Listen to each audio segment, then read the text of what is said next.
That's question because in the West country, the most of the MPs get paid because they want to focus to the job rather than to try to make money. So using their position to make money, some kind of to keep the parliament with people working for their MP position rather than doing business. But I understand that he has a different. So basically, the member who not working here, they not really get the paid, but they still get some what's called allowance. Honorarium. Yeah, for they are working for the. Yes, but when they travel on official business, then we pay them daily for how many days they work, all the travel expenses. Yes. When they are at home, then they get only the allowance. No complaints from anybody. For Tibetans scattered all over the world, do you worry about the lose their culture and their religion? But then, of course, more and more Buddhist associations are also coming up all over. So wherever there are Tibetans, there will be some monasteries. And then many Western followers also for Buddhism, so they start Buddhist associations. So all the facilities are coming near, but then of course there are problems for students, small children in Europe and North America. Here, of course, we follow the Indian system, but we also teach Tibetan. And up to class 5, all subjects in Tibetan, in all the schools run by Indian government or Tibetan, like Tibetan Children's Village, same. So your basic Tibetan gets very well. Yeah, but in foreign countries, they have to learn so much in school. Then again, coming back and studying Tibetan is very taxing for the children. So most of the time, what they do is they start where there are larger concentration of Tibetans. They start Sunday schools for dance and learning Tibetan and religion. But then, of course, religion to understand the exact sense, get an exact sense of what that word exactly means in the Tibetan Buddhism. Our language is very important, very different from China. But then nowadays you find many books translated into English. So to understand basic things, there is no problem, even if you don't speak Tibetan. But then every time we make an effort to promote these things within the Tibetan community. At least the parents should speak in Tibetan at home. Some forget that children can be very smart. They learn other languages in school and everywhere. And if parents speak French at home and they learn French, then they can't speak Tibetan. So this is something we can copy from Chinese immigrants. Yeah, that's right. Speak very good Chinese. Almost Chinese child, many Chinese child don't speak Chinese. I mean, many Chinese second generation or third generation Chinese don't speak Chinese. Here we have very good system.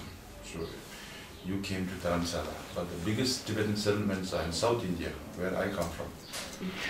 So 15,000, 16,000 Tibetans live together in one community, all around Indian.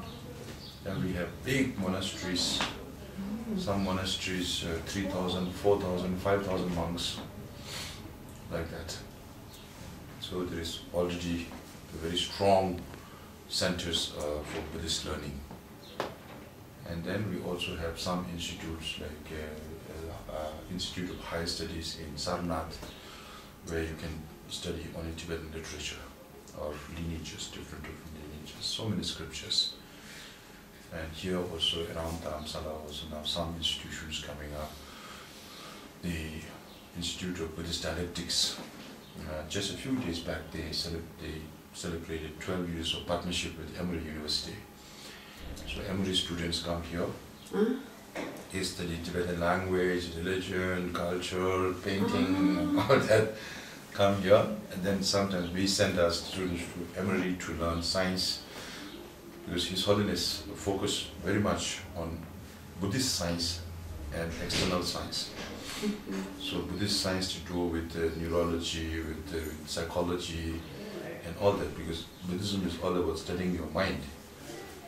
And now scientific research outputs and Buddhist studies, because in inner science, Buddhism is much ahead of external science. But then they are also, His Holiness is trying to tie up these two. You know, so His Holiness separates Buddhism into three parts. One, Buddhist religion. Buddhist religion is only for practitioners who wants to become Buddhist, study Buddhist, practice Buddhist. Then there is Buddhist philosophy. Then there is Buddhist science. So Buddhist science and philosophy, any non-Buddhist can study. If you want to become Buddhist, then you can study Buddhist religion. But then these separations and trying to make it as scientific as possible. If science has disproved something that Buddhism believes in, then His Holiness agrees with science. Nepal, we used to have good relations, of course, but then in the last now 15-20 years, Chinese government influence on Nepal, increasing a lot. So with Nepalese police, Nepalese politicians, Nepalese military, press, all groups. So till China became close, for Nepal, all basic necessities had to come from India. But today, India and China both fighting influence in Nepal.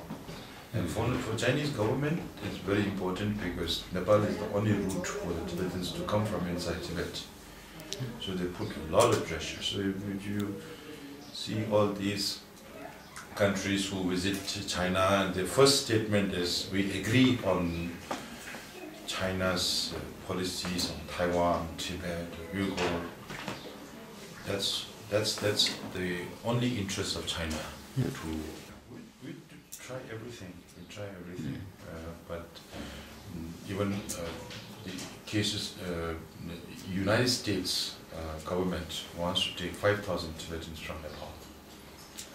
Now, Nepalese government is not giving exit permit to set the process into motion.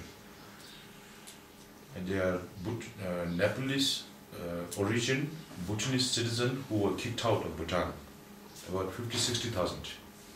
Now they are being shifted slowly to United States. But the United States government is willing to take, but it's not, the situation in Nepal does not allow the political leaders. On one hand, they don't want Tibetans in Nepal. Now, on the other hand, they don't want to send the Tibetans to the United States. They keep those people there. For people who were born later, they are not given any document. Not any document saying refugee or whatever.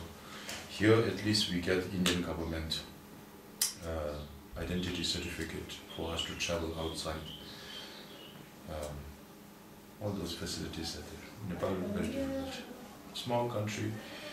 The Nepalese leaders themselves don't have any power. It's either dictated from India or China.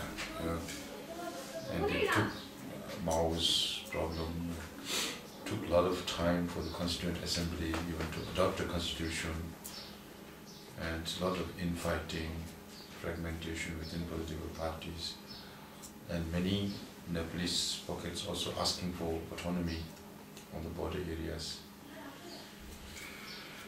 Like that, very difficult relation.